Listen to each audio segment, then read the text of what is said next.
Howdy, hey everyone, my name is Jen and I'm part of the Crafty Author crew. We are back for series 2, or the episode 2 of our wedding series, a DIY wedding series where we tackle all things to help make your special day more special to you. So if you remember last time, we started dyeing some flowers. Well, now I'm going to show you what they look like now after they've dried the full 24 hours, so you can see the difference between the light flowers and the dark flowers. Here are all the mini assortment flowers that we dyed in the last video. So now I'll jump right in showing you the difference between that deep color and the light color. So for an example of this one would be our light pink. You can see some of that original Sola Wood popping through, whereas if we did our dark pink, it's a little more uniform and a little more deeper of a color. And again, the differences are honestly not too different, but that's because I didn't want them to be night and day. I want them to be able to blend with one another in a bouquet. Same thing with the mauve. So right here we have our light mauve, and here we have our dark mauve. So as you can see, if you're going for the look of more true natural flowers, I would go ahead and go with a dark mauve or a high ratio of the dark color to the water.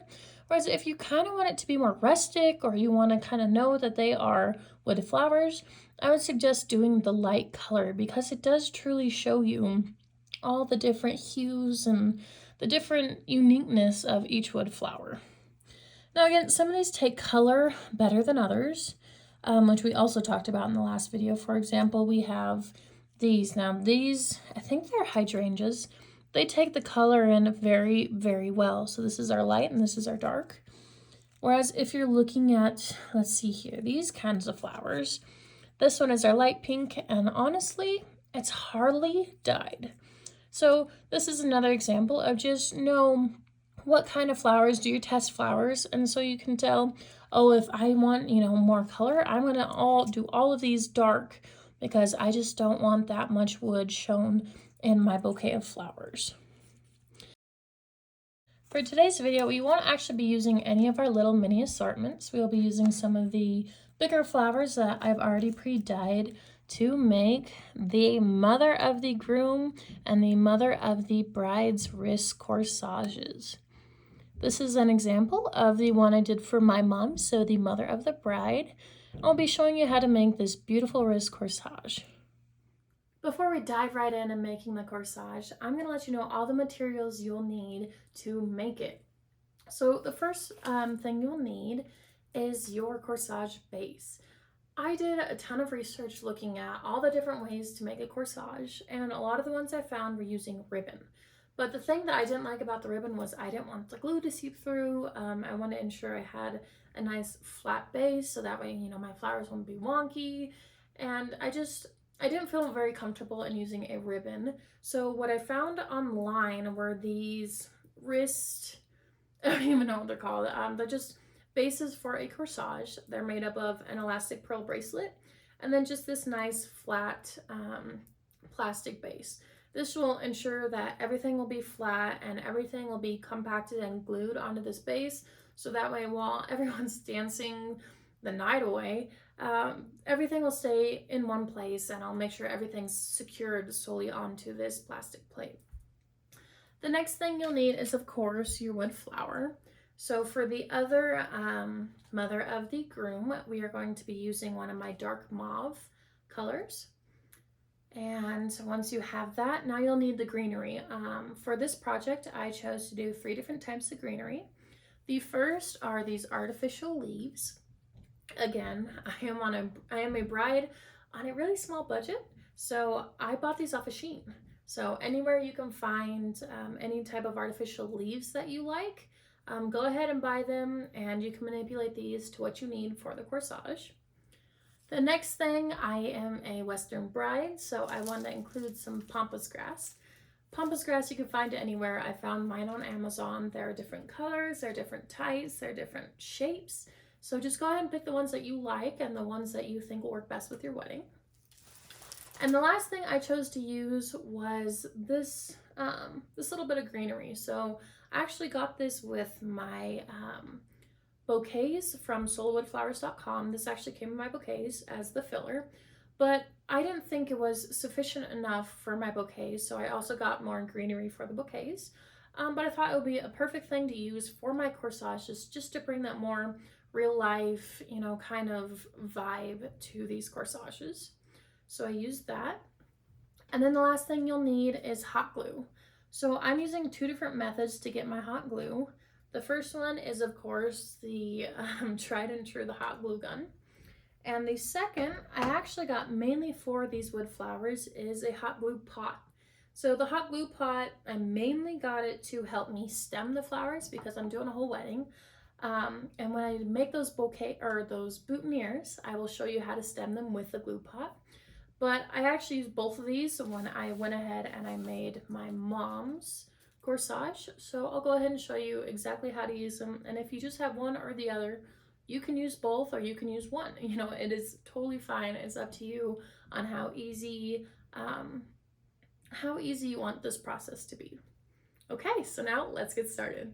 So now we're going to switch to a different view to help you guys follow along a little easier.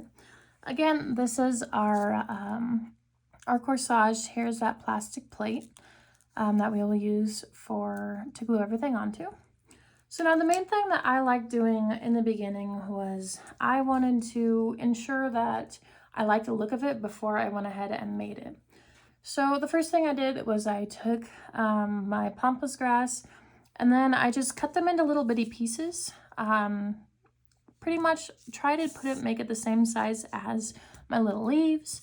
So I just opened it up a little bit, trimmed them, and that's how I got these two. Same thing with the leaves is that these stems are too long for a corsage, so I just nipped them off right at the ends, and then I got my leaves right here. And yet again, the same thing was for these, was I just nipped and tucked and pulled these off just so I can have them in the size that I wanted. So there's all my fillers. So now that all of those are ready, we can start making the mock-up of what we want our corsage to look like. So as in the other one, I wanted it to have some pampas grass on either side. And I found that it was best to put them outside, so when you put your wrist on it, it goes outside and doesn't start tickling you the entire night. And then I wanted to rearrange 5 of these. I found it easiest to just put them on top of the pampas grass and then arrange them how I wanted. And again, this is just your rough draft. This is not something that, you have to set in stone. This is how you kind of look to see what you like and don't like. And then again, with this greenery, I just went ahead and placed it in here. Again, this is just giving us an idea of how we want it to look. And then you can add more, you can add less, you can move it when you feel like there's supple amount of your greenery. And then the last thing to do is just put your flower on top. Now looking at it, I really like how that looks. I like how we got some of that. And, it mirrors the one that we already did. So it mirrors my mom. So now that we kind of have an idea and we have a rough draft of what we want to do, and it's time to make it. So now we're just going to deconstruct everything now that we know the order and how we want to put things. Okay. So this is where I will also give you another up close look. This is my glue pot. Now the glue pot, you just take any bit of your glue sticks. So you just take your glue sticks, you pop them in here, it heats it up, and then now you have some glue ready to go. I use the glue pot to pretty much put down all my base elements. So the first things first is I'm actually going to pull these pearls to the side because I just want to make sure I have a flat surface and everything lays flat. So I'm just popping them underneath and then giving me a nice surface to work with. Now the other thing I did that I forgot to mention for your ingredients is I have an expo marker. Now I'm a perfectionist, so I went ahead and I marked that center of the dot, or the center of the corsage, just that way I had a base to glue everything onto. So now I'm gonna go ahead and glue on our pieces of pampas grass. So I'm actually gonna roll up my sleeves, make sure I don't get any glue anywhere. So then I hold it, and again, I just want these to be on either side. So again, I kind of just line them up with what the center is. So I'm gonna make the stem go a little over, just so that way that is the center. And then all you have to do is just dip it into the glue and then pop it on there. Now again, this is your base, so you want to make sure, ooh, and I didn't do it perfect, but you'll never do anything perfect when you're making it yourself, but that's also the beauty of you making it yourself. And then again, same thing on this side. Okay, so now that these are there, you can fluff these out if you'd like. And then I'm just gonna kind of see how to cover everything, just how I want things laid yet again. Okay, so now I'm gonna pop the top of the leaf on, just dip it in glue, pop it on top, trying to get that as straight as possible. And you do want to make sure you get enough glue on it that it does stay down. Then we'll put this one kind of right there. Pressing down, make sure that glue adheres. Last but not least, get this one down here.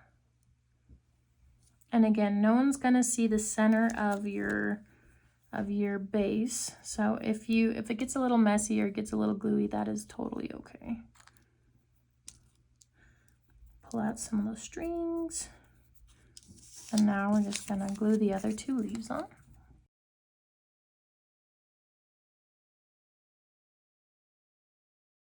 Now when you're working with the pot, there's gonna be a lot of strings of your glue. So just try to pull those off as you're going so you don't have to do it later.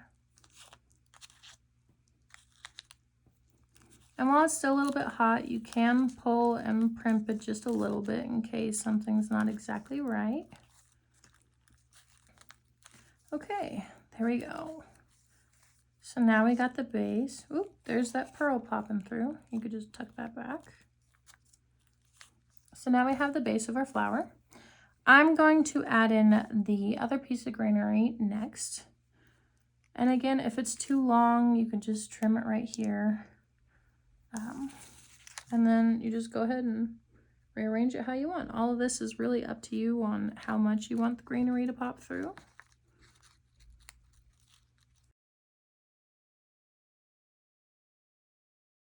Okay, so now before I glue this pretty flower on, I'm gonna go ahead and look at it and see if I like how it looks, if I want more greenery. But honestly, I think that greenery is perfect. Okay, so now the trick with these flowers. Some of these flowers have an uneven base, and with these flowers, I can't just dip it in there. Ideally, I would have liked to dip it in there, but I just can't. So now here comes in handy our glue gun. Now remember, we want this to stay on all night, so we want to cover this base with glue before we pop it on there. So make sure that you have kind of a flat enough surface to be able to glue it onto your corsage. So you can carefully take your scissors and just very carefully cut it off. Just be sure that when you're cutting, you know, they're all tied up right here. All the petals are tied in here, so you want to make sure that you don't hit this string because that's what holds it all together. But if you can, try to flatten it up the best you can, because the thicker that your base is, the more it's going to stay off and, you know, be on top of your corsage. So I went ahead and flattened it just a little bit so that way when I glued it down, it was more sturdy onto our flower and leaf base. And now that the glue gun is all ready, you're going to put an ample amount on the center of this and then make sure to center it within your corsage. Then you're just going to want to press it on there. Try to get all of that glue securely onto your base. Pull off those little strings, and boom, there you have it. Just to give you an example of what it looks like on the wrist. So there's my soon-to-be mother-in-laws. And again, they're very easy to take off gently, so you shouldn't ruin your flower. And then here's the example of my mother's. Just roll it right on your wrist and fix it right there, and there you go. Now you have both the mother of the bride and the mother of the groom corsages completed. Thank you guys so much for joining me today to make these beautiful corsages for the mother of the groom and the mother of the bride. Next time, I hope to make boutonnieres for the gentleman, so make sure to like and subscribe to this channel so that you will be notified every single time that we have another DIY wedding series. See ya!